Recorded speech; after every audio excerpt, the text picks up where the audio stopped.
أعوذ بالله من الشيطان الرجيم بسم الله الرحمن الرحيم الحمد لله والصلاة والسلام على رسول الله وعلى آله وصحبه وسلم تسليما كثيرا. Welcome to everyone who's joined really early. We ask Allah subhanahu wa ta'ala to reward you all abundantly. This is another edition of our fortnightly Uswa. May Allah subhanahu wa ta'ala bless this gathering and make us benefit from the gathering. Today is a little bit of a twist to what we are used to. And as we know, our religion is all-encompassing. It deals with all aspects of our life. And we've said to us in the past that on occasions, inshallah, we're coming in to discuss issues that has to do with our, daily life. Not just religious issues. Those are the most important because that deals with our life in this world and the hereafter. But there are some issues as well. Maybe economic issues, religious, political issues, and all of those health issues and all that are sacrosanct to our living in this world, that at intervals, inshallah, we'll be bringing in some topics that deals with that. And today is one of those topics. It's one of so many to come, inshallah. In the past, we've done some as well. Today, we'll be going to some health issues that is very common amongst us as Muslims and as people of color, if you like. So inshallah, today we'll be talking about diabetes as we've advertised. And we'll be giving us an overview of diabetes and some of those things we could do in terms of preventing it or actually managing it, and give us some of those important understanding that we need to have. And to go through this topic today, I have my very good friend, my colleague, Dr. Jami Aloba. So inshallah, in a couple of minutes, I'll hand over the invisible mic to him, inshallah. And I'm sure he's ready. Also, if you have any questions, I think I would advise you jot them down. And at the end of the session, we would allow questions. We'll give it ample time, inshallah, for questions and answers, because I know you would all have questions. Those on YouTube as well, I'm sure you can type your questions on the chat area. I will try to pick them up and then we'll answer your questions. Obviously, we won't be dealing with specifics here, because if you need specifics, you need to go to your GPs. But inshallah, we'll try as much as possible to provide answers to some of our questions in a general way. And if you think you need to go and speak to your doctors, we would ask you to speak to your doctors. Please be as discreet as possible. We don't want any personal information to be passed on during this session. We ask Allah subhanahu wa ta'ala to guide the thoughts of the speaker and make us understand and benefit from this session. Without much ado, Dr. Jamil, can you please start your presentation?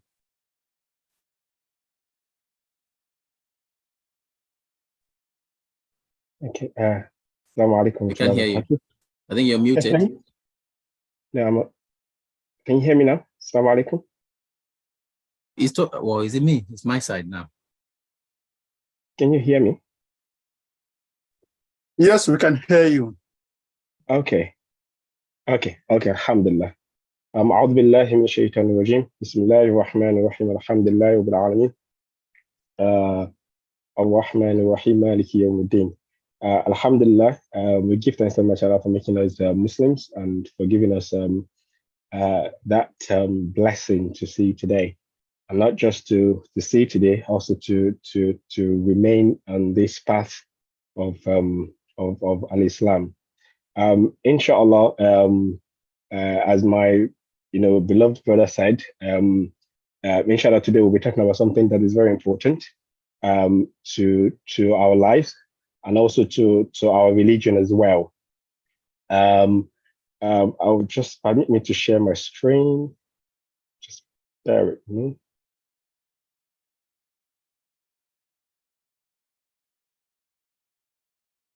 Can we?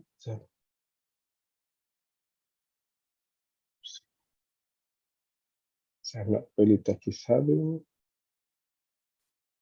Can we see my screen? Yes. Okay, brilliant. Thank you. Jazakallah. Can we see? Yes. Oh, brilliant. Yeah, Jazakallah. Right. So, alhamdulillah. So, inshallah, today we'll be talking about our health. It's quite important that we talk about this. And the reason why we need to mention this is because it's part of our deen. It's part of our deen.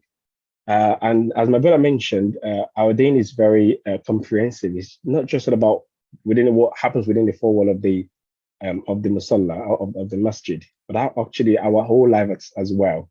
And our health and our wealth and our life and our death, everything that has to do with our lives, Islam, make provision for them.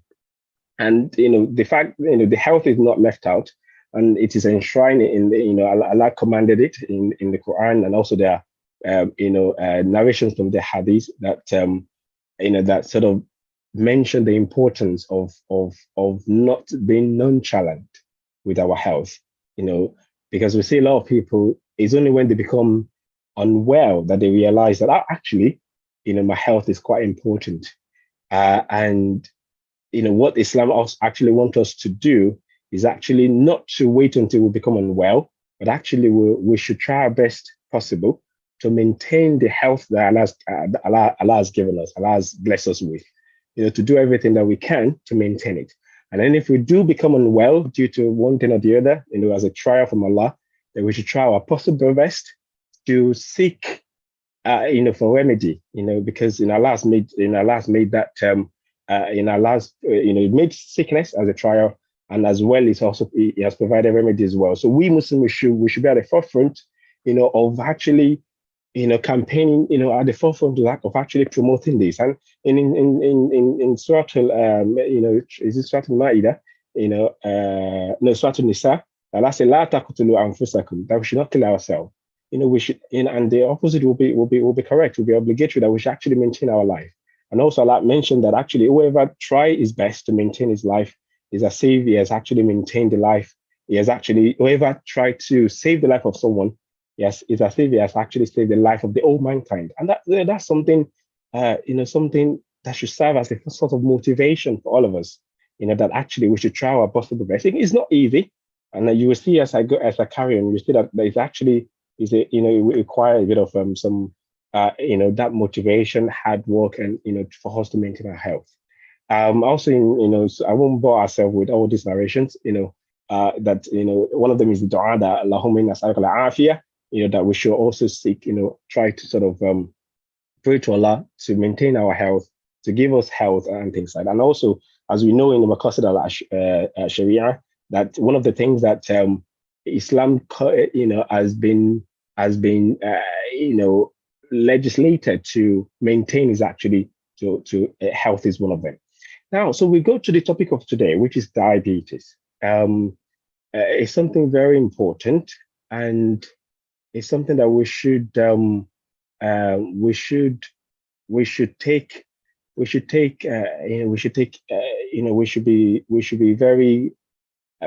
good understanding about it. Inshallah, today I'll try as much as possible to go through the topic. Inshallah, explaining it in layman terms. Of course, there might be some scientific terminology, but inshallah, I'll try and explain them in as best as possible so that we can understand. Unfortunately, because science is, we can avoid scientific language. So there will be some scientific, words that will be used, but inshallah, we'll try as much of us to explain them. If there's any area that's not very clear, please do let me know. You can message me, or you can call my attention to it, and inshallah, so at least we have a good understanding of what we are talking about from the beginning to the end. And inshallah, may Allah make it easy for myself, and also may Allah make us understand it as best as we can. So diabetes, I'll be more specific, diabetes mellitus, because we have another type of diabetes as well, which we won't disturb ourselves with. But mellitus is just basically, when you say mellitus, it means something sweet, okay? And the way it's been defined is that although what we know, one of the most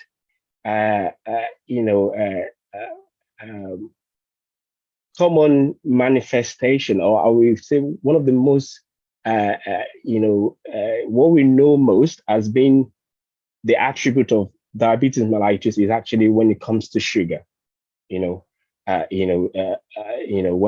the sugar in our body system is very high. Okay, but actually, from research and from scientific studies, it's actually been noted that actually diabetes mellitus actually affect virtually every different aspect of our body system, not just the sugar alone, not just the sugar aspect of it. Okay. And to put it in layman terms, like I said, the most common characteristic is the fact that when our blood sugar in our body system is higher than it should be, and it remains high, persistently. Okay, so it remains high, persistently, because normally the way our Allah has designed us is such that after eating, let's say we drank something sweet, probably chocolate, or we had very full course, we went to buffet and we had a full course meal. The way Allah has designed is that all that will be broken down in our stomach, and then it will be released into our body system as sugar. Let me put it. So in scientific terminology, we call it glucose. Most of them will be released as glucose. And for a short period of time, the blood sugar glucose in our system will be high. And when our blood sugar becomes high, our body will sense it that, oh, actually, we've had a good, higher than normal amount of glucose in our body system. And then the body will now release this particular chemical that we call insulin. Okay. I don't think there is a way that I can explain insulin, but insulin that's the name of that chemical that our body then produce to try to then regulate the glucose that has been high in our bloodstream due to the fact that we've eaten good amount of meal. Okay. And then when that happens, the body sort of bring the glucose down and channel the glucose to different aspects of our body, for them to be used, because the glucose in the bloodstream is not really very beneficial to the body. Okay, when the glucose is just in the bloodstream, in our veins going around the whole system, it's not really that beneficial, except when the body is able to now channel it to different aspects of our system, to our brain, for the brain to make use of it, for our muscle to make use of it, to our liver, for the liver to make use of its own, to our kidney, to different aspects of our body. And that's when the glucose then become beneficial. And that's the way, that's one of the very important, important,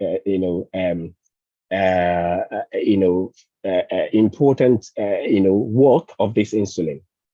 And so that means that when someone has diabetes, it means that the glucose in that bloodstream remains persistently high because the body is not able to regulate, is not able to bring it down. Okay. And usually that happens when there is something wrong with this particular chemical, that's insulin. Okay. So when something is wrong with it, it's either when the insulin is not there. So because we have some people that their body is not just able to produce this insulin to a level, to adequate amount that we need it, or when this insulin is not working as it should be. And we'll talk about that in a moment. So when the insulin is not there at all, it's just because perhaps this particular organ, so this is the name of this organ, I don't need, it's just to sort of give us an idea. So at least we just understand, at least as best as we can, what we are talking about, so that it's not just because the more we understand, the more we can explain to people, to our family members and things like that, and the more we can sort of get them to sort of, come along with you to sort of listen to advice. So this is just to give us a bit of a picture. So these are tummy. Can you see my cursor? Yeah, alhamdulillah. So these are our tummy, and these are our tummy. These are our stomach. These are our tummy, abdomen. Let me use tummy, the whole of our tummy that we touch. And this particular one here is our stomach, and that's when food that we swallow goes into. Okay, so the food that we swallow goes into the stomach, and then you feel, oh, I'm actually very full. Okay, just underneath this particular organ is this very wonderful, creation of Allah. What we call pancreas. Again, that's the word. That's the name we can call it. I don't think there's any layman, way of describing pancreas, but that's the name of it. Okay.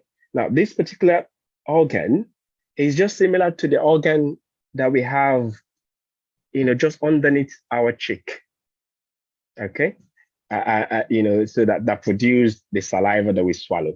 Okay, so that saliva, that we swallow. So this particular organ also produce, that secretion that looks like saliva. But again, that secretion that contains that chemical that we're talking about, and that chemical is the insulin.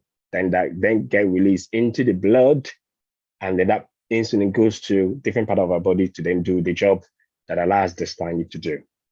Now, so like I said, if that insulin is not being produced at adequate amount, then that will cause diabetes. So that could happen in that situation. We call it that type 1. Again, I don't think there's any layman term. It's just that's what the scientists have called it. They call it type 1.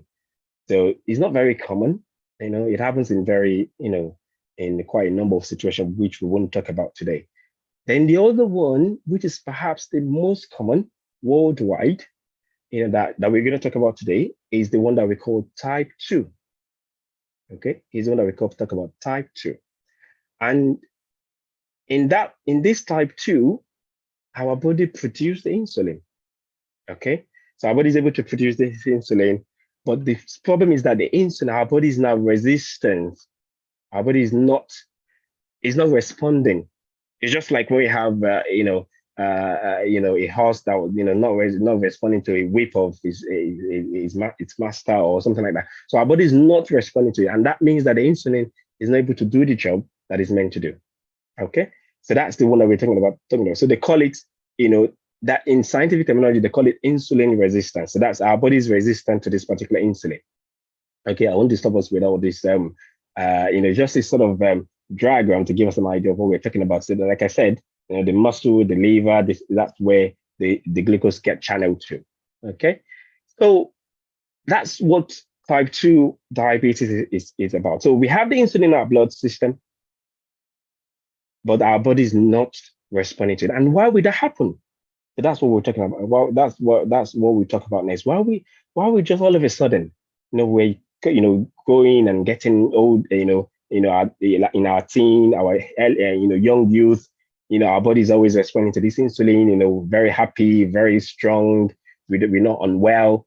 Then why will it happen that just all of a sudden our body then becomes not responding to this insulin properly, And we're not talking about what are the things that could make our body to be prone, to being, to develop a type 2 diabetes, to be more specific. And that's what we're talking about now, type 2, not type 1 and the other ones as well. We want to talk about that. So why would that happen? Okay. And then just to sort of give us an idea that, when our body is not responding to it properly, okay, this particular organ then respond, oh, what's going on? I'm not able to do the job properly. Okay, then our body then to try to sort of overwork itself, so try to work harder at what's going on, because that's where Allah has created in our body system. That when the body notices a particular vacuum, it work harder to fill that vacuum, to try to restore normalcy. And that's so when the body says that the glucose is just high all the time, throughout the day, throughout the night, what's going on? Then the pancreas then try to work harder and harder and harder to the point that the pancreas itself might then eventually fail. And that's when then, the doctors and especially then decide, okay, I think we got to the point that we need to give you insulin itself.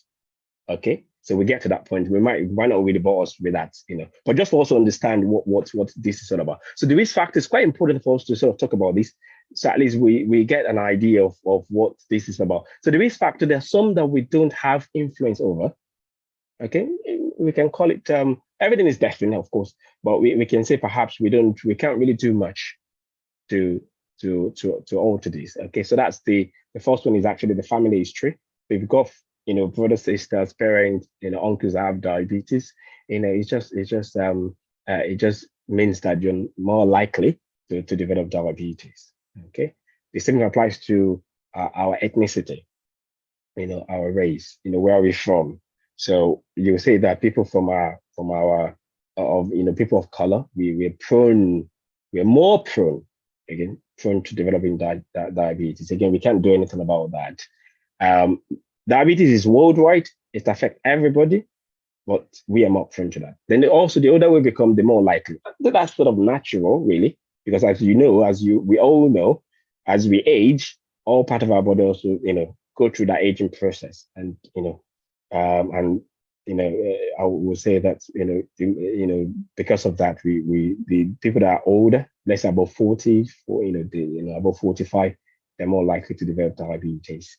And then, of course, if as women, if we have diabetes during pregnancy, then we're also more likely to develop diabetes. And that's the reason why, if you've got diabetes during pregnancy, then you need to, even though your GP is not talking to you about diabetes, you need to take that initiative to sort of remind your GP that, at least every year I need to check myself that I've not developed diabetes. Now, what are the things that we can do?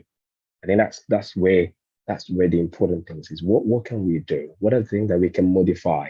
Because actually, research and science, they found that even though you have a predisposition, that's a sort of sort of like a general rule, not that is completely general, but just a general rule that even though the body actually has a predisposition to developing a particular, disease process, ailment, the environment can actually, influence that development, that process of development of that disease. Okay, so what I'm talking about is that, if because of the way you've been created, okay, you won't put to develop diabetes. That it doesn't mean that you would then develop diabetes, irrespective of what you do. But actually, you can do something to actually, either prevent or delay the development, or reduce the severity of that disease, or actually reverse it. Reverse it in the sense that perhaps, because what you're doing, then you won't eventually develop diabetes. So and that's something that's supported by research, that when they've got two people, and they nurture them, they have the same genetic makeup, that they have the same gene, the Adamo, and then they put them in different environments. They actually found that the expression of that Adamo, the expression of that gene, it manifests differently in these two people. So that's something supported by research. So one of the very important things that we, and I think we can exhaust it in this lecture, and perhaps the program committee might want to talk about, probably in the near future, to talk about this particular factor, which is obesity. Being obese, that means you're fat. Of course, people don't like being called that one is fat, but that's what in the layman terminology, that one is actually accumulated in a good amount of fat. And it's been found that perhaps that this is actually the most important factor, that can affect, or that can influence the development of diabetes. And actually, research have mentioned that it could be 80 to 85%, of the risk factor of the type 2 diabetes, and that's quite huge. 80 to 85, huge. That's massive, And I've sort of given you this. I'll touch this a little bit, because I think it's perhaps the most important thing that we can actually take away from here as to what exactly we can do. And if you understand this a little bit of a detail, we might be able to sort of change our lifestyle and the lifestyle of people close to us. And they said there are two things that sort of used to measure, scientists have used to measure how fat someone is. Okay, and the first one is the body mass index, and you could say, we have two extreme. So they say, I think we all know this calculation, that you can actually weigh yourself in kilogram, if you've got a weighing scale, and check your height in meters, and then actually square your height, and then divide your weight by the square of your height, and you get your body mass index. And if you then look at the range, that if yours is between 18.5 to 24, then you can say, okay, I think I might be good. I might be good. Not that you're definitely good, but I might be good. Of course, if you're below 18.5, that's underweight. And I need to mention this because of our youth, because of the influence of social media and things like that, it's sort of him to even below 18.5, which is something unhealthy. And of course, you can also be due to mental health issues, but that's not the issue for today. Of course, if you're below above 25, then you say you sort of overweight, and if you're above 30, and that's what they call you, that you're obese. Okay, so that you're quite fat. So that's one. And we have to mention that, this body mass index, it doesn't mean that if you have a BMI of 25, that you should then be sad. Oh, what's going on? You don't want to me by? No, because sometimes there are some things that could influence that. So let's say, for example, if you have quite a massive, very big bones, you're quite hefty, quite big muscle, your body mass index might be high, which doesn't mean that you've got enough. So just for you to understand that if the fact that if you have people around us, or if you yourself, if you feel that your body mass index is above 25, it doesn't mean that you should then become sad. It might just because you've got quite, hefty muscle, you're quite macho and things like that. And also, we don't use that in children and the elderly. You want to be cautious about using this to prescribe exercise for them. Now, that would take us to the other one that's also quite important, and and that's the waist circumference. And if we, after this lecture, I will probably implore us to try and do these two things, so at least to measure where we are. Okay. So the waist circumference is just basically any tape rule, measure your waist about the level of your belly button. That's idodo, they call it in Yoruba, and measure what's your waist. Okay. So about the level of your belly button or just above it.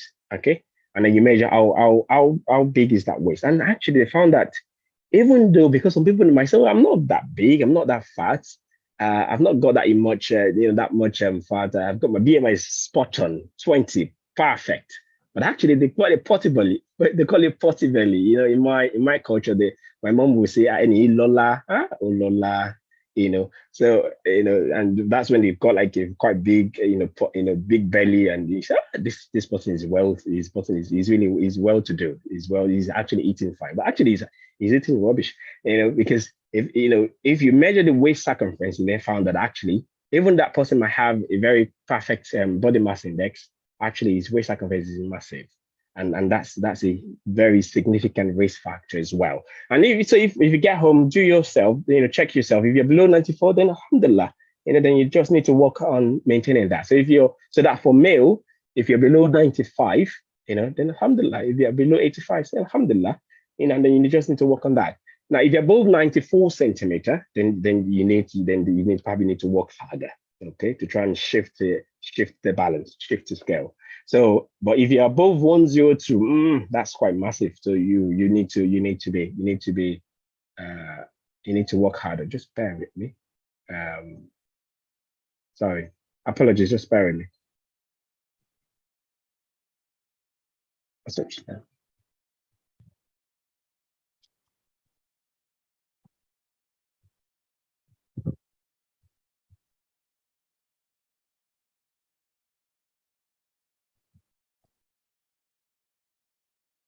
I'm sorry for that. That was my alarm. So apologies for that. So the waist circumference. So that's something very important that we need to take care of. And the way you do that, I've just mentioned. You just put a tape around just above your belly button. You breathe out normally. You don't need to suck in your tummy as we normally do to try and deceive ourselves that, I've got a very flat tummy. So it is just breathe out normally, and then you measure yourself. Okay, so and that's something. So if you find yourself above this limit, then it is a risk factor. It doesn't mean that it's not a cause and effect relationship. That if you got this, then eventually you're gonna have diabetes. But of course, it just increases your propensity, your probability of actually developing diabetes in the near future if you don't do anything. And then the other thing is also the diet. Just like in our Western country that we a lot of faddish diets, we enjoy, juice and things like that. But actually, that also increases our risk factor. And the way that does that, there's also not cause and effect relationship. It's just that it is more likely to make you, bigger, accumulate more fat, and then that will increase your risk factor. And drug as well, but we won't talk about that. That's usually applied to people that are unwell on a number of medication that make them more predisposed to diabetes. Yeah, so prevalence, very, very, very, like I mentioned at the beginning, it's perhaps one of the commonest, the non-communicable disease. worldwide, and also in the UK, it's quite massive as well. Um, I won't talk about numbers here, so to be honest. And one thing that's striking that we need to sort of take on from here is actually affecting children now. Okay, they found that they're now diagnosing more and more kids with type 2 diabetes, because back in when I was in medical school, we tend to say type 1 diabetes children, type 2 diabetes in adults. That's what we tend to use as a distinguishing factor. But now they're actually finding that actually more and more children, they are becoming developing type 2 diabetes, and that will what will explain that is very straightforward. Our diet.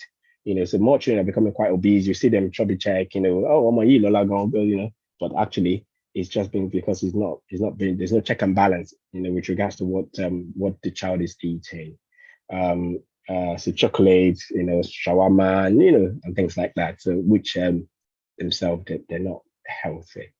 So in terms of prognosis, if someone has type 2, so if you have people amongst us with type 2 diabetes, of course, it's not a death sentence. People live normal life with type 2 diabetes if they can do what is right. Okay. But of course, they're prone to complications if they're not doing the right thing. And what are the complications? It's quite important that we sort of just mention this, and perhaps that will also make us more take it more seriously. That is not just about the number of glucose. Oh, I measure myself, my glucose is staying. Oh, okay, that's not bad. Or it's not just about that number, but actually the effect of that glucose being high, persistent in our system for years. What are the effects? What are the things that it could cause? And I think that's something that then would sort of encourage us to sort of work on ourselves and also work on people close to us. The fact that it's actually, the fact that your glucose remain high for longer than normal, it can actually increase your risk of heart attack, stroke. You see some people just dropping dead.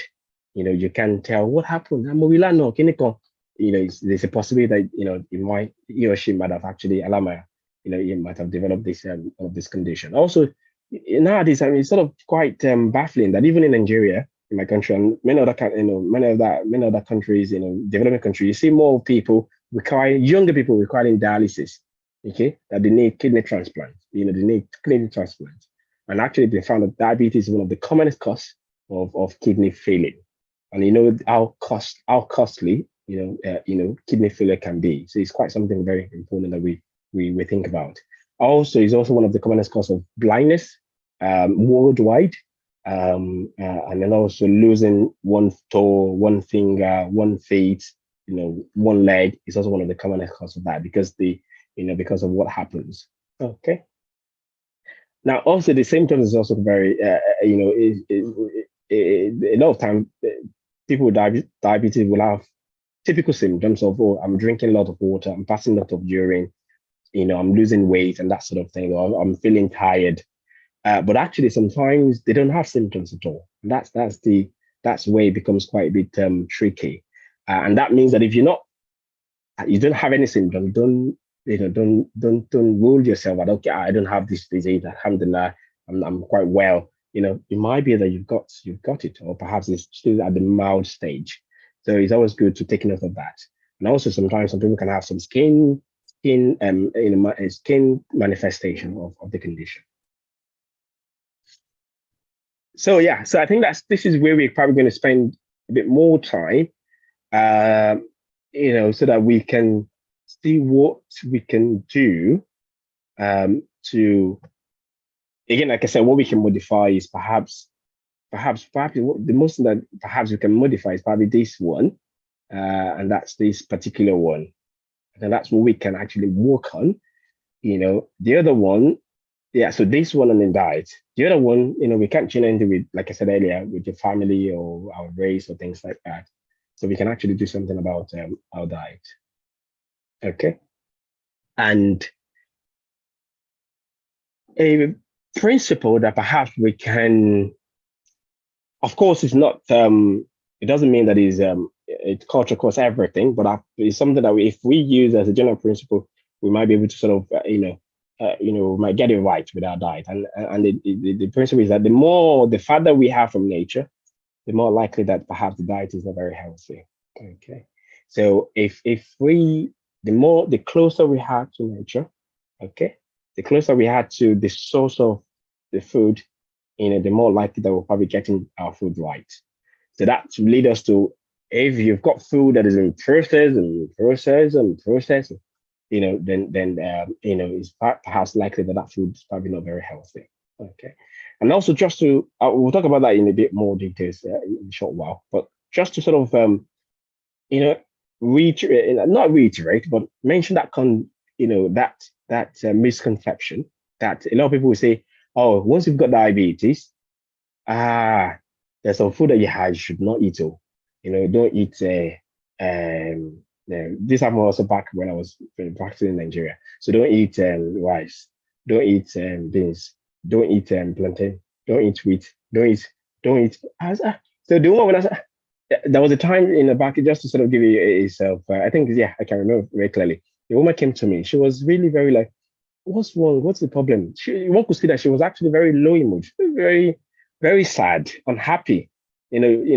Actually borderline, bordering to the level of being depressed. What is the problem? Abi,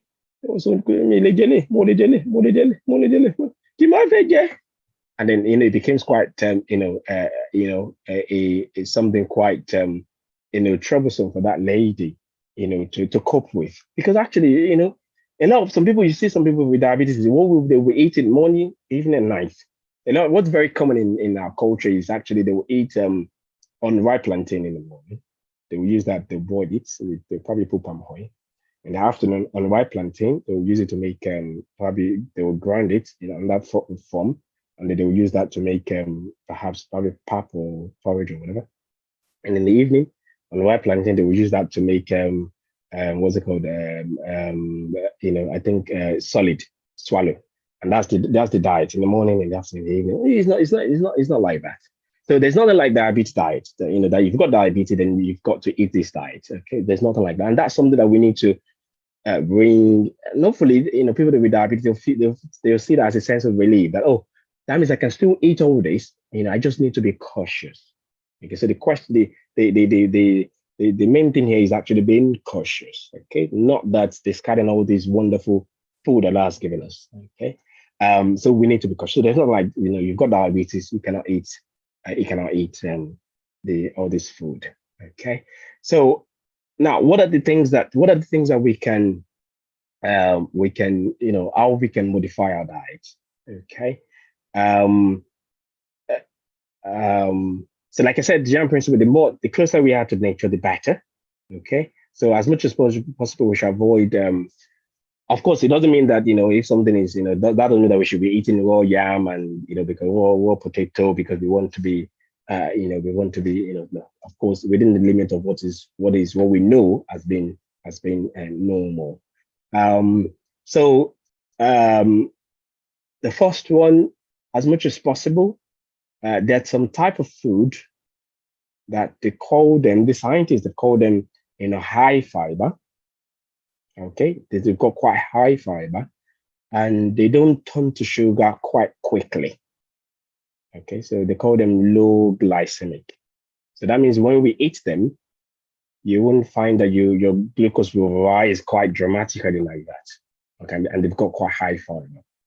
And the people with diabetologists, the people that studied the diabetes specialists, they've advised that actually that's a very good type of food that we can eat if we don't have diabetes, to maintain our health, and also people with diabetes, food that they can eat as well. And really, that sort of includes food like high fiber fruit, vegetables, the whole grains like the whole grain wheat, whole rice, the soya beans and beans and things like that.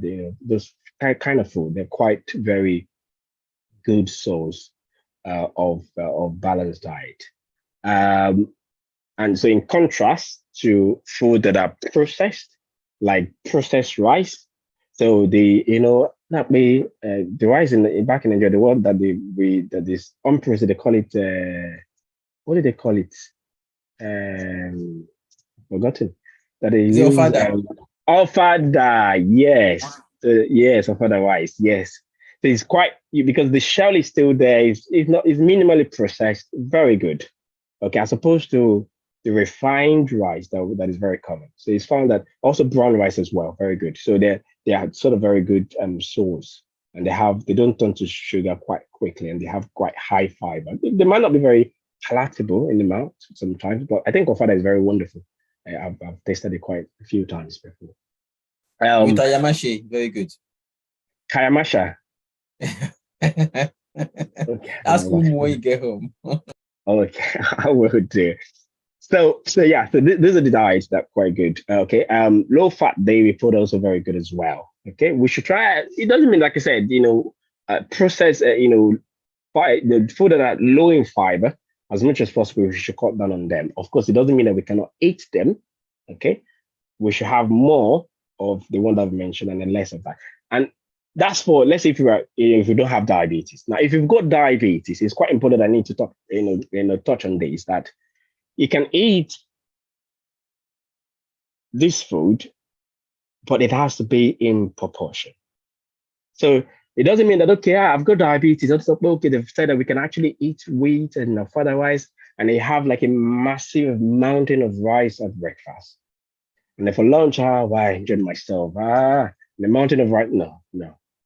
Because eventually, even though it doesn't turn to glucose straight away, eventually they will turn to glucose. And you want to, with diabetes, you want to regulate your glucose in your bloodstream. So what is important is actually the proportion, and some people, they will, if they're going to eat rice, they'll probably a small portion of it, and then perhaps they'll probably make vegetables more, because vegetable, it has less of this glucose, okay, and then more of the vitamins. And so just to sort of clear that misconception, that the fact that you can eat all these, it doesn't mean that one should eat it to one food. Actually it should be small, small amount, and then so at least you're getting your glucose right. So small, in a small portion. If you're not full, then perhaps you can probably bring in vegetables like green leaves and things like that, and that will help you, help to fill your satisfy your hunger. Processed food, to cut down on that, we should also limit the salt intake, and I think that's the general advice. As much as possible, we should not eat lots of salt. And the scientists have mentioned that perhaps 1 teaspoon per day sounds quite reasonable. Less of processed meats, that's also something.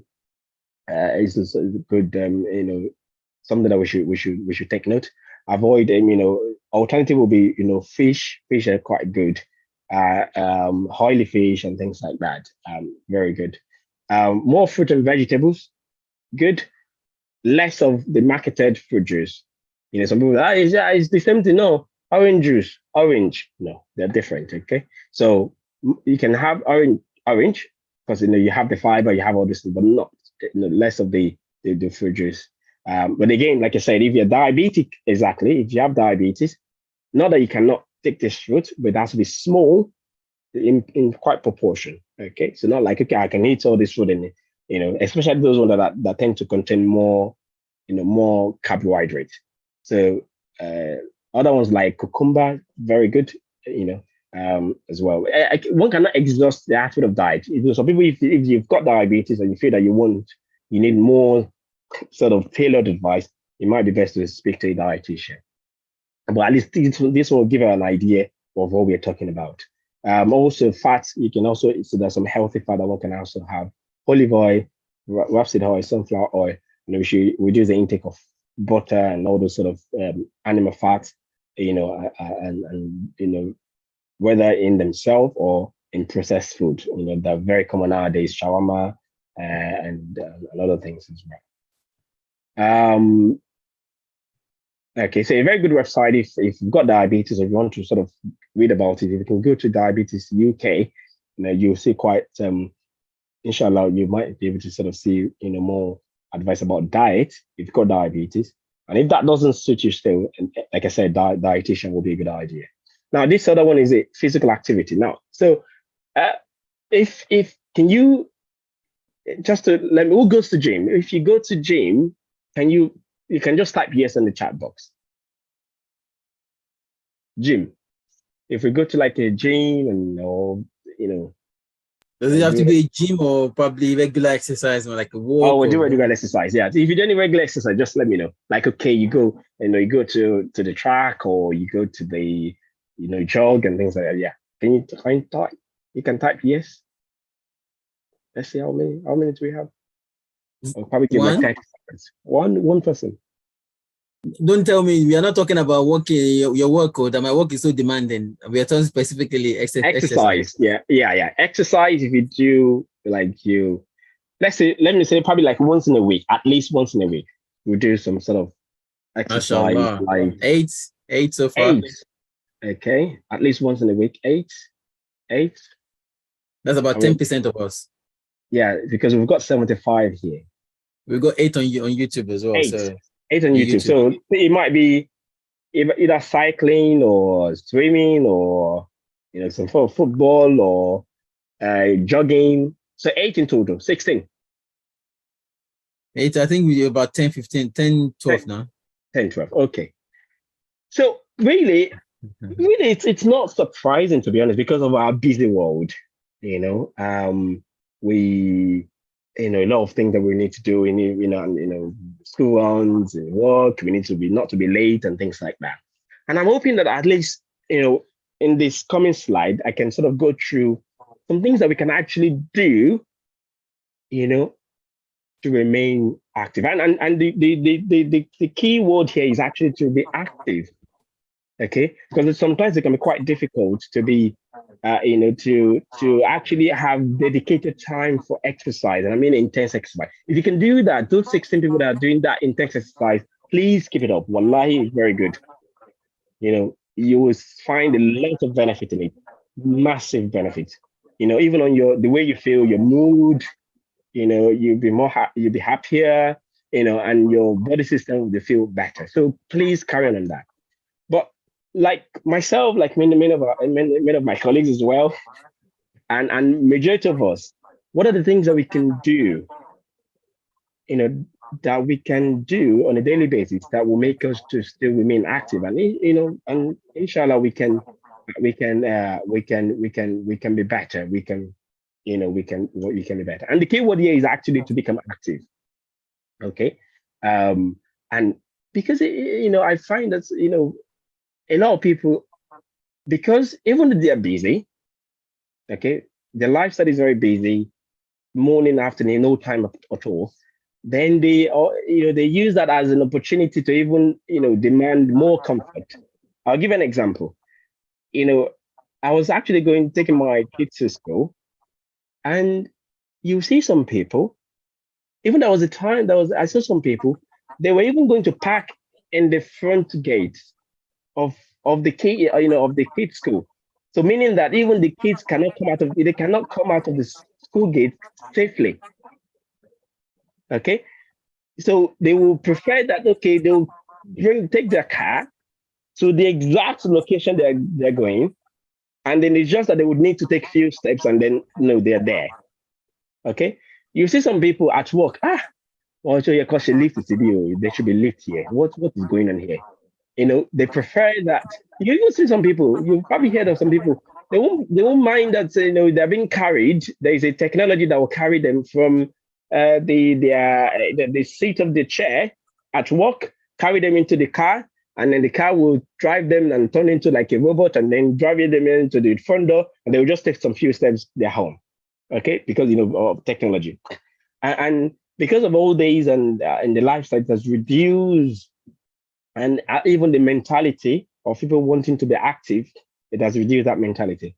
And even if they know that actually I can be active, even though I can't create a dedicated time for exercise, from their daily, day in, day out, there might be opportunity for them to remain active, but they don't want to take that opportunity.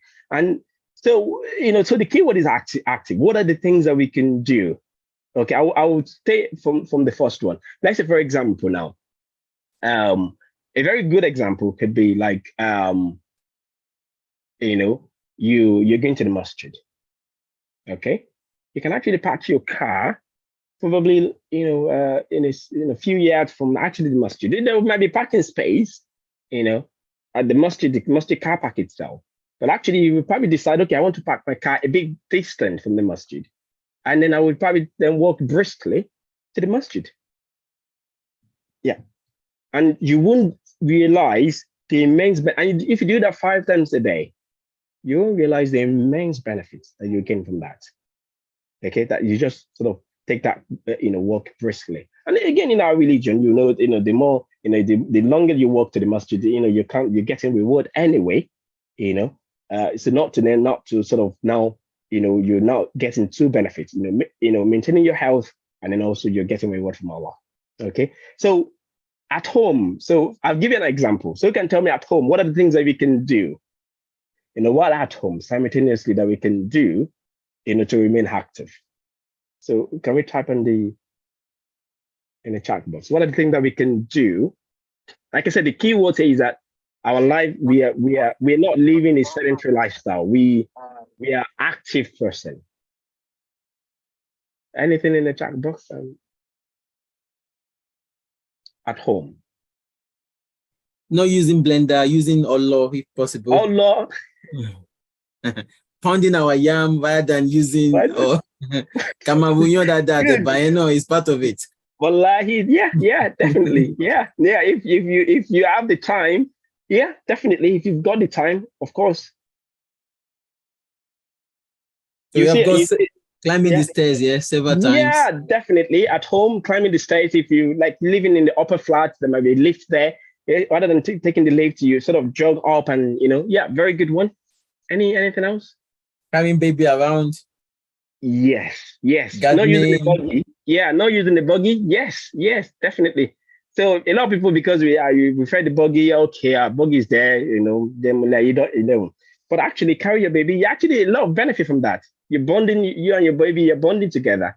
You're hugging and, and then you also sort of you'll be stronger. Imagine carrying a baby that's probably 15 years old at 15 kg, and you carrying the baby. That's my daughter is about 14 kg. Carrying the baby, like that, around at home, you benefit from that. Yeah. And then you're also bonding together. Your baby will love that. Definitely. Trust me. So we've got skipping, jogging on the spot, having a treadmill at home. Yes. Doing a lot of Qiyamul Layl, Nawafil, doing them at home. Wallahi, wonderful. Yes, definitely. Anything else? Engage in DIY projects. Yes. Even doing washing, all this. Yes. So yeah, your wife will probably enjoy that very much, So it'll be less spending. You're not spending much on, and bringing someone to do things yourself. Of course, if you have the knowledge, if you can look at YouTube and know how to do it, so that you don't create more damage. But yeah, wonderful. Yeah, good idea. Definitely. Anything else? MashaAllah. Well, definitely. Yeah, if you've got the time, wallahi, there's benefit in it. Sharing housework with our wife as well is one of the wallahi, yeah, definitely. Wallahi, very, very, very useful. Very useful. And you see that they're quite massive a number of things that we can do at home that will make, there'll be benefit to us as to our health, and inshallah. And actually you sort of bring the family together.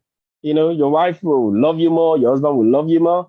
Your kids will enjoy, all the hugs and carrying and, carry me, carrying them on your shoulder and then running around, they will love it. And then you're actually keeping active. So they're quite massive, lot of things that we can do. The emulate definitely standing. Yeah. So there are quite a lot of things that we can do. Okay. So I think you've exhausted what I said. Washing your car, not taking your car to the car wash. Very good. Yeah. They're very good, dedicated. Like, okay, once in a month, I'm going to be washing my car myself. Yeah. Good idea. I'm not sure about you. Yeah. There's this, stretching your arms or your legs, stretching. Yeah, good. Keep your muscle not being stiff. Keep them moving to be supple. Hovering, you're using your over to over your home. That can be quite hectic. Yeah, but it's very good. Doing gardening, very good. Yeah. So what about if I've mentioned that if you're on the move, you're outside. So you're going to the market. You're going to so what are the things that we can do? I've mentioned one, and that's the masjid. So if you're on the move, you're on the go. What are the things that we can do to remain active? Maybe getting off a bus stop earlier if you usually catch the bus, or park somewhere far, like you mentioned as well, and then you walk to the destination. Wallahi, good. Any other idea? Anything else? Walking fast when you walk into the mosque. Yeah, and that's the part. And I'll just mention that briefly. The science have actually mentioned that if you walk briskly, it's far better, more beneficial to your body than walking sluggishly, like someone that doesn't have. Of course, that will be within the limit of what you can do, because we've got some people with knee joint pain, that they can. But of course, if you can still stretch your body, get beyond, go a bit above your limit and walk a bit briskly. That's more beneficial than sort of being sluggish and like as if you cannot, you don't have the strength. So yeah, definitely good idea. Yeah. Anything else? And and it's been mentioned that our Prophet ﷺ is the kind of person that he doesn't walk, he walks quite briskly. So yeah, definitely. So anything else? Any other idea? On the go, on the move, what are the things that we can do? Yeah, you can type it on the chat area, people. Those on YouTube as well. I'm looking at chat if you have any. We're almost done. So yeah. Okay, so yeah, so skipping, yeah. Yeah, having a target of 10,000 steps a day. Very good. Yeah, definitely. Okay. Regular, intimacy is good, but that's at home, not outside, hopefully. Nah, yeah. On the move. While walking, standing, moving from leg to leg rather than sitting. Yeah. Be more active. Yeah. Be more active. We're talking about outside now, outside the home now. Yeah, outside. So we've mentioned quite, if actually exhausted, what I'm going to say. So getting off the tube or bus, one pack earlier, and then sort of, walking briskly to your destination, taking the stairs instead of the lift. That's something if you can actually inculcate, not taking the lift. If that's the only thing that you can do on a daily basis, then I'm not going to be taking lifts. I'm going to be jogging up the stairs. Yeah. Somebody said something very interesting, if you don't mind, Dr. Jami. So doing sit-ups and press-ups. Why should you be listening to this lecture? Wallahi, that's also very correct. Very correct. So and that way we are quite active, and that will keep us quite active. So using our food your food shopping as weight, yes.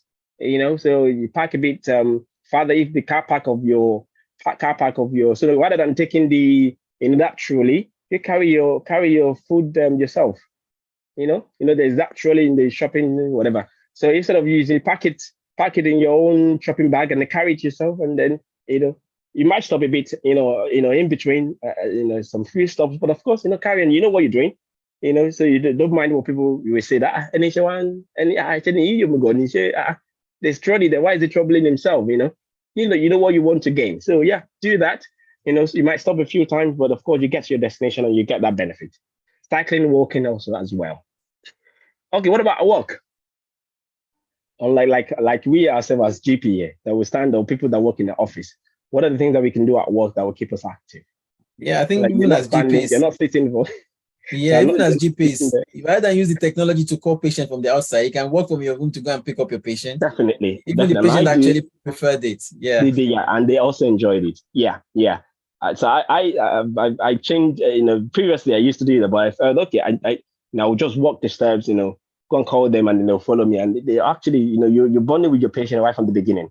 So if you're the doctor, and your patient will actually see you, greet yourself, they walk yourself to the room, they respect you more. So yeah. So what about people work in the office? Other people, that their job are not very physical. What are the things that you can do at work to keep yourself active? Maybe taking a walk during lunch break, for example. Yeah, definitely. Anything else in the chat box? Anything else? Anything else? Okay, taking a break from work every 30 to 1 hour, if possible. So kind of observing several nafila during tahajjud be said to be classified as being physically active. Yes, definitely. It's part of it. Yeah. Walk into the prayer room to pray. Yeah, you're to the prayer room. Yeah, at work. Yeah, we're talking about work now. Yeah. Anything else? Regular movement from one's desk. Yes. So even if you're at a particular desk, take some regular breaks. If you're the type that work in the office, that you're there all day, regular breaks, sit up, with your desk, and sort of do some few sit-ups at a regular interval. That will keep your blood moving and keep your muscle going. Okay. And there's another one you could do. Rather than sending screen messages to your colleagues in the same office, you can walk up to them and ask questions, and chat with them. It's good for social, interaction, and you get a bit of exercise there. Yeah, definitely. Like I said, at work, quite a lot of them. You keep active at work. Standing when you're on the phone, trying to use quite a lot of them chair exercise, like sitting and lifting your arms up.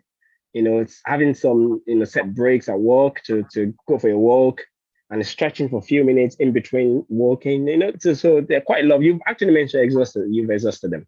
So these are the things that, and so the bottom line is, and I think this is the, if you've got diabetes, diagnosed to have diabetes, or you want to maintain your health, reduce your risk of diabetes. I think these are the main two things that you can actually do. And that will change your whole life. Do that regularly for a few years. And inshallah, you'll see the reward that you get from that. Of course, that will prove out in it because you have that intention to do it. You have that intention that you want to maintain your health. You want to be healthier, and that will bless it for you. And you see that massive benefit. And not just your benefit as health, a lot of other social benefit as well. And again, of course, medication. I don't think we need to talk about this because, if you need medication that will be with your GP or with your specialist. And you need to sort of ensure, if you're diabetic, you need to ensure that you sort of have regular follow-up with your doctors so that they don't miss follow-up. It's very common within our culture that a lot of people, they feel that they want to use the natural way to do it.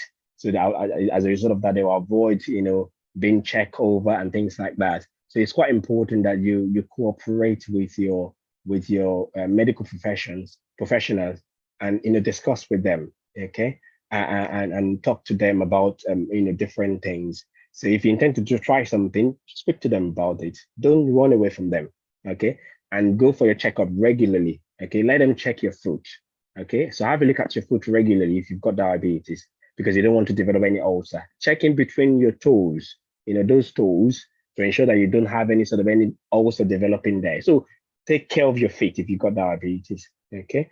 And also, if your GP is not, be the one reminding your GP that I've not had my check this year. I've not checked my diabetes this year. I've not checked my feet this year, and things like that. And also, some of the things that you could do with regards to your feet, ensure that you wear good fitting footwear as well. So those are the things. So in short, if you've got diabetes, you need to ensure that you engage well with your professional. Don't run away from them, okay? And you even be the one to sort of remind them. And inshallah, Allah will heal anyone amongst us with diabetes, and will grant us shifa. And I think this is where I'm going to stop. So maintaining your health is part of your religion. It's part and parcel of your religion.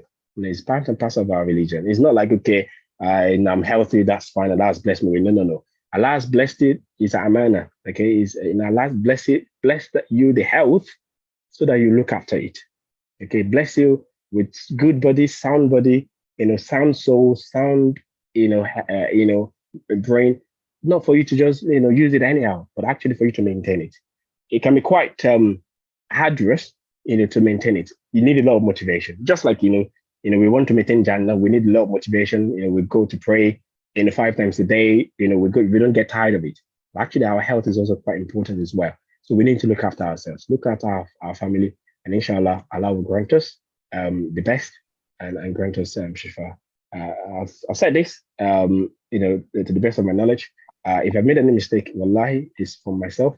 And anything that I've said that is good, that's beneficial, definitely is from Allah.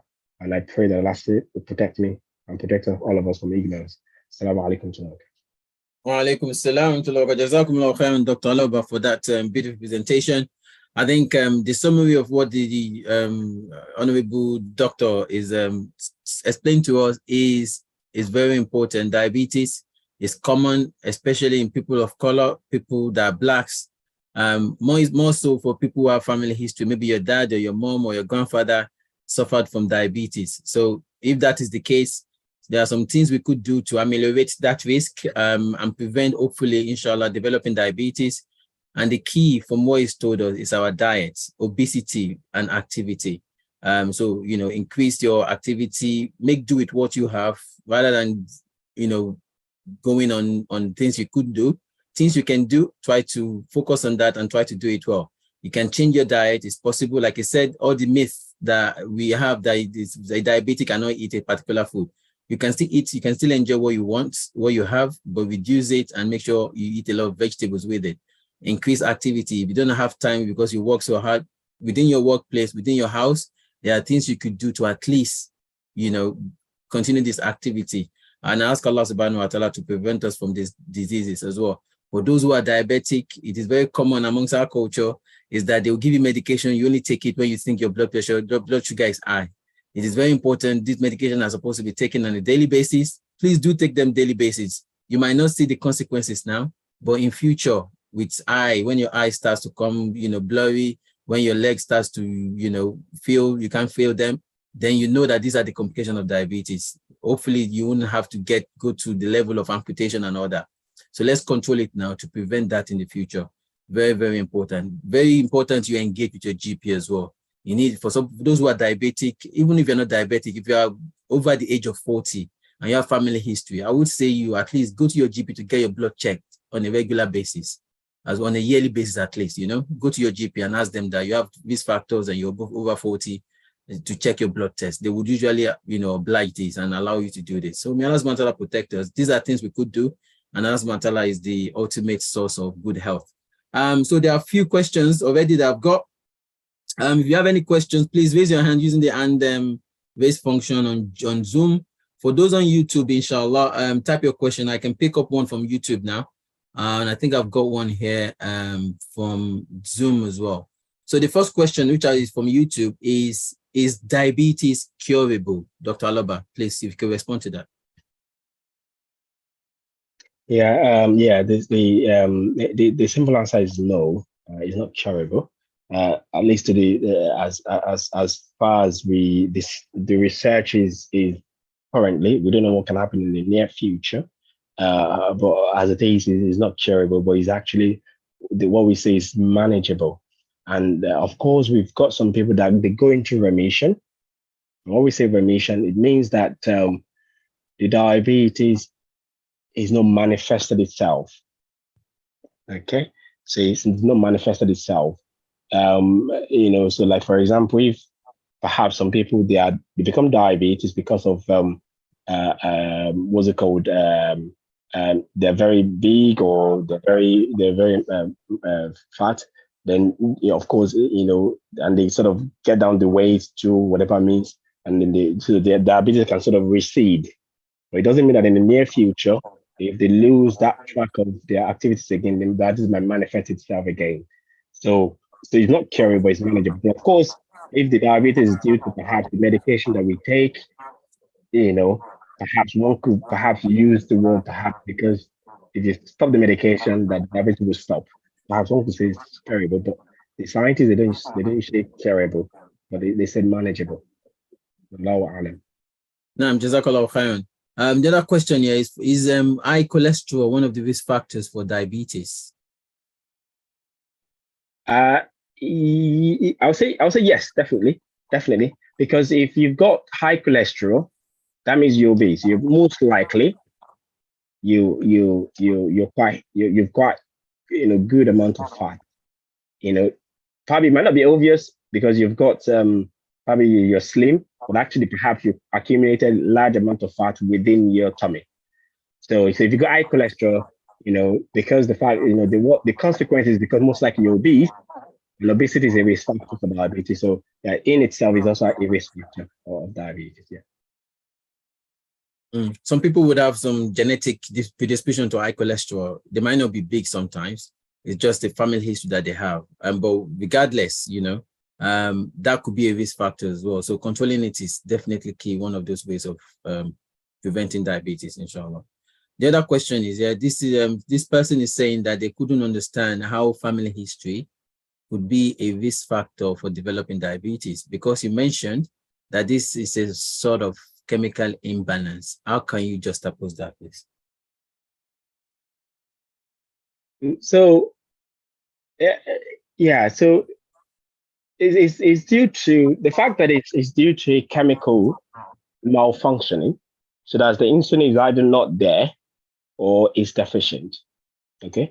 And as with every other disease, some people they become more prone to that disease because in their family history, they have that predisposition. And as we all know, not that as we all know, but we know that the functioning of our body system is controlled by a small, what we call gene. Okay, so the gene, so they call it the genetic makeup. Because when we were before during our pregnancy, we were just sperm and the two cells coming together. We didn't have high, lows, and things like so. The cell, just two cells from the mom and from the wife and the husband, they come together, and then so that makes up our genetic makeup. So those cells, the genes there, then they develop to become all the different part of our body. So sometimes in the family, some people they have on their gene, they had that predisposition that the gene that controls this particular chemical, it has a predisposition to malfunction. Okay, so and when that happens, they become at risk of developing diabetes. Okay, so in so simple term, all our body manifestation is from the work of this particular gene, and if there's anything that happens from this gene, it will manifest as a particular type of disease, and that sort of cuts across many other type of diseases as well. And allow Alan. I think I'm not sure if I've Yes, Jazakallah khair. Any further questions? No one is raising their hands. I'm sure it's well presented and very, what are the essential care people with diabetes need to be mindful apart from their feet? What are essential care people with diabetes need to be mindful of apart from their feet? You did mention a lot that to keep, look at your feet and make sure, it's all well looked after. Any other part of the body, particularly that you need to be wary of? So I'll just mention a few. Basically, all part of the body, because diabetes can affect any part of the body. Just to put it in simple terms. So they need to look after the eyes. Okay, like I said, the eyes can be, people with diabetes are more prone to become blind. Okay, they need to look after their kidney. Okay, because they're more prone to the kidney failing. Okay, and requiring transplant and dialysis. And the way that they look after their kidney will be in the way of ensuring that they avoid just taking anyhow medications. Because you see some people, it's quite common in our culture when they're quite unwell, they'll bring so many medications, and they will use fancy ibuprofen or whatever, and that's not healthy for the kidney. So they need to be jealous. They need to jealously guard their kidney, and also by drinking a lot of water as well. Okay, the eyes is basically ensuring that you go for your eye check regularly, and to ensure that they look after that. They also need to look after the other part of the body,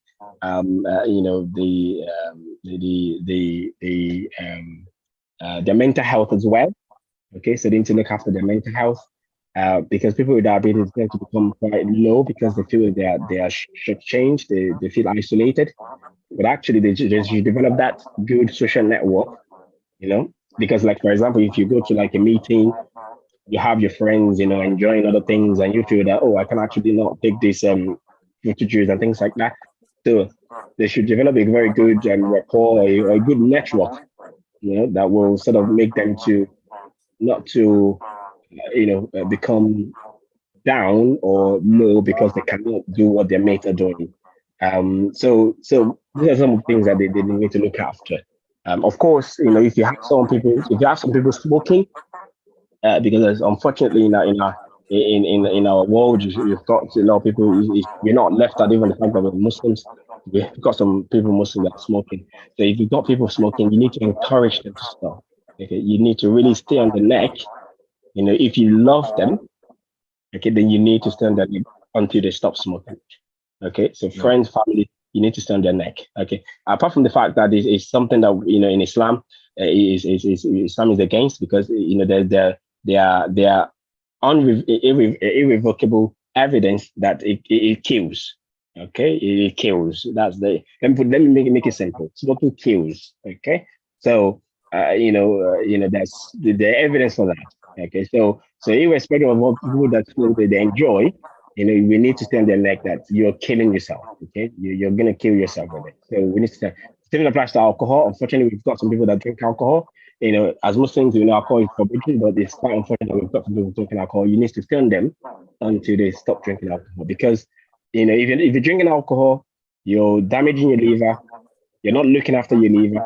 You're not looking after your kidney. So you might end up, ending up into liver failure, your kidney failing, your liver failing. Okay, so you need to stay on them and they stop that alcohol as best as you can, of course, politely, as best as you can. Jazakallah khairan. I think the key here is that, anywhere blood can get to needs to be protected. With diabetes, we have consistently high sugar. It damages the blood vessels, okay? So, and you can see, you would agree with me, every part of your body needs blood, right? So if that is the case, it means that but diabetes that is not well controlled could affect any part, including the skin, more importantly, your eyes, your feet, and, even your sexual organs and all this as well. You have sexual dysfunction, very common in people with diabetes that is not well controlled. So very, very important. The NHS offers, especially for those who are diabetes, annual check where they will look at your diabetes, your blood test, and they will check your feet. They have, check for your eyes as well. Make sure everything is fine, so they can pick up any disease early and they try to ameliorate it. So very important, you engage well with your GPs and make sure you get all this checked and you use your medications regularly. I think that's the key here. The other question, Sheikh, Doctor, is it possible for someone to be showing symptoms of diabetes, even though the glucose level is normal? If you go through, the importance of, glucose or HbA1c, just to explain to people that it's not just the spot on glucose that we use to damn diabetes, that would be good. Have you answered the question? No, I haven't. I'm asking you to answer. Okay. So yeah, of course, definitely. Sometimes your glucose can be normal and you still have diabetes. So, and that's the reason why, if you check your glucose and it's normal and that's spot, just like my brother said, it doesn't mean that, alhamdulillah, I'm diabetic free. So diabetes free.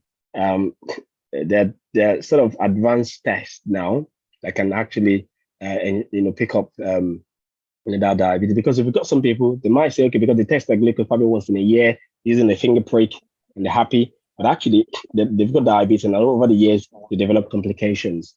So the simple answer is that if your glucose that you check, if that's what you're asking, like suspect that's what you're asking, that you check your glucose with a machine at home and it's normal, is likely that you've not got diabetes. Okay, but there are more advanced tests that can, more confidently, say that you've got diabetes or not. So if you have symptoms, go to your doctors and get checked, get the proper blood test. The other question here is, what advice would you give to those people who are pre-diabetic? They are not diabetic now yet, but they are pre-diabetic. Yeah, so it's a good for them. It's a good time to sort of, if they're not. Dr. Jami, can you explain what pre-diabetes is, for example, for people who don't understand what that is? Okay, so pre-diabetes basically means that it just basically means, in layman terms, your test hasn't get to the spot that the doctors will say you've got diabetes. Okay, and at the same time, it's not normal. So it's hanging, it's in between. Okay, so that's what they call it pre-diabetes. Okay, they won't say you've not got normal blood tests, but of course you can hammer you and then say you need to do all these things that diabetes. Then and then we need to sort of take iron and so one label has been diabetes, but you're in between. That they call them pre-diabetes, and they use a particular blood test. Is the way if it's within a certain range, then they call it pre-diabetes. So if you've got pre-diabetes and you're not doing things right yet, all the things, the diet, the exercise, and lifestyle modification, smoking alcohol, and things like that, you still sort of, you're not there yet, then there is a time to sort of start taking the actions. And perhaps there's a chance that you can actually, change your status from pre-diabetes to normal. Okay. And then you then carry on to maintain that normalcy.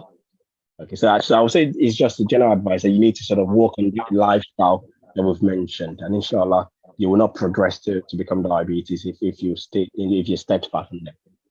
And actually, I think the evidence says about 50% of people who appear diabetic would actually go on to become diabetic if they don't take action.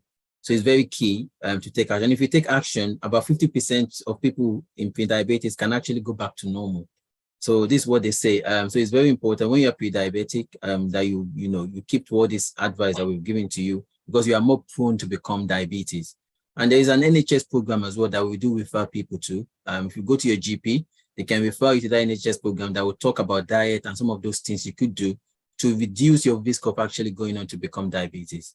Do as much as you can, be prayerful, and hopefully you won't get to that stage of diabetes, inshallah. Inshallah. I think those are the questions.